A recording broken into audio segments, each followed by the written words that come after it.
Hi everyone, it's your host Leslie. Welcome if you're new or welcome back if you're a returner. It's good to have you all here. I hope you've all had a great start to the new year, and if not, then hopefully this coming weekend can be a good restart for you. I'm currently getting over a little cough that I had, so hopefully that doesn't interrupt me too much, but jumping right in.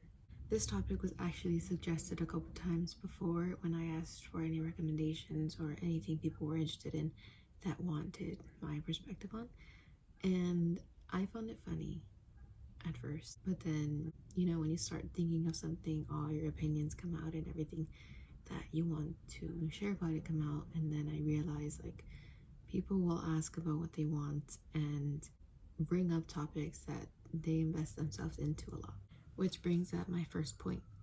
Make it clear what you need, want, and those important characteristics that you value in a relationship, but also make sure that you're the same person who carries them. I've heard so many different scenarios and dramas in people's relationships and both partners trying to justify their side of it, and the whole thing just being really complicated and messy. But at least the way that I look at it, if you're not happy, if it doesn't benefit you, and if it drains you, there's no purpose of it being consistent in your life. There's no purpose of you trying to save it or looking for ways to help the other person better themselves. Number one thing I want to get across is that if you can't tell your partner you're upset about something without targeting something specific about them to make it clear that you're angry, or without starting a whole new argument with them, what do you expect other than receiving that same toxic type of behavior? I honestly feel like people who pinpoint toxic things about someone or who just focus on negative aspects of someone are the same type of people who don't realize that you attract what you most pay attention to. If you didn't focus on that so much, then you just simply wouldn't have to deal with it. Don't have the standards of a child, meaning that children are only happy when they're getting what they want and only expect the same thing to happen again and again. You have to realize that no one wants to be put into a place where someone's always trying to get something from them. You want to be in a place where you feel like giving, where you feel the need to make the other person happy because they're doing the same for you. Obviously, you know that whole saying of invest in things and invest in you. It plays a part in not only relationships, but in everything that you do.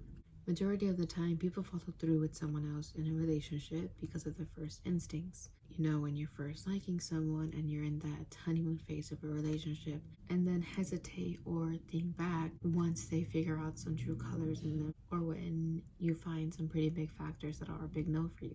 But this should also be your sign as a stage of development. Thinking back to when I said that it's important to communicate and make sure that the person is comprehending everything that you value in a relationship, because if those little things aren't connected within you and the person, it's really just a big game of guessing how the relationship is going to go.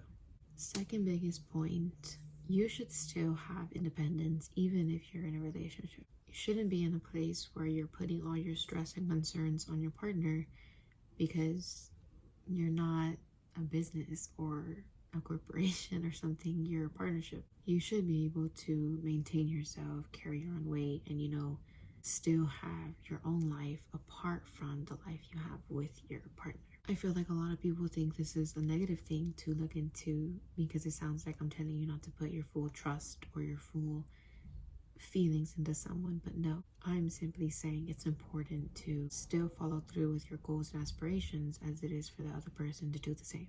A lot of people allow someone else to make decisions for them, and that's someone else being their partner, which is fine because sometimes there are certain situations where you want their feedback and advice in it, but it's never that serious to where you have no outlets. And I feel like when you do have your own life apart from your person, it's healthy in the way that you can see where's the communication and where the comprehension is missing.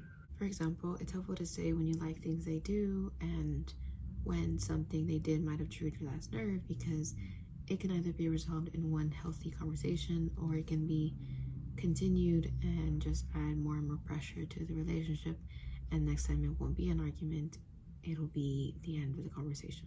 Another way of looking at it is it's not their job to perform for your entertainment. Now, for long distances, it's usually about the spark that you guys have. If the spark isn't there, I feel like it's because there isn't any growth happening individually or together as a couple. Why?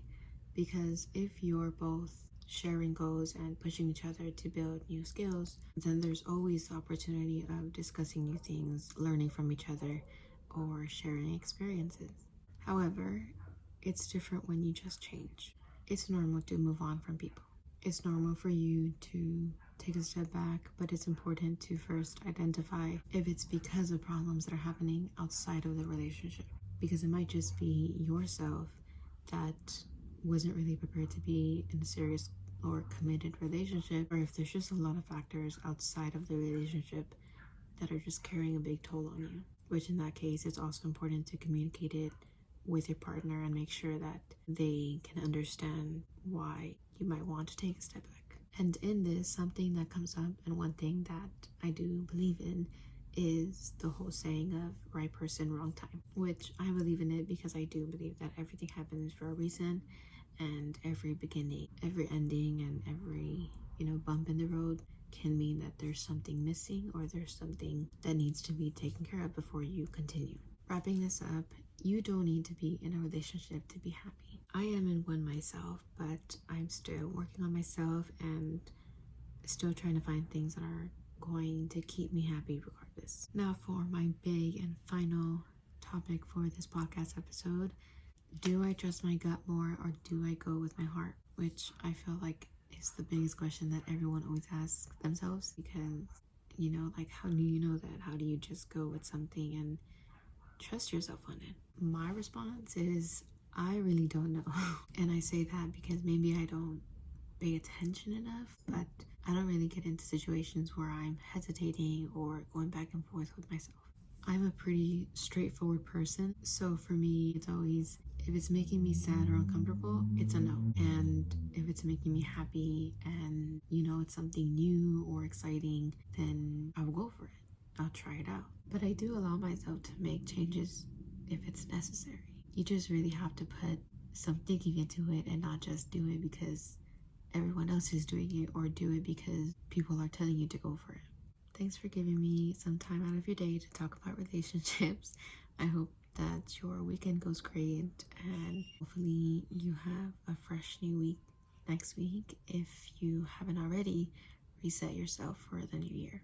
Talk to you guys again soon. Don't forget to share with anyone who you think might need to hear this, and feel free to subscribe to both my channels.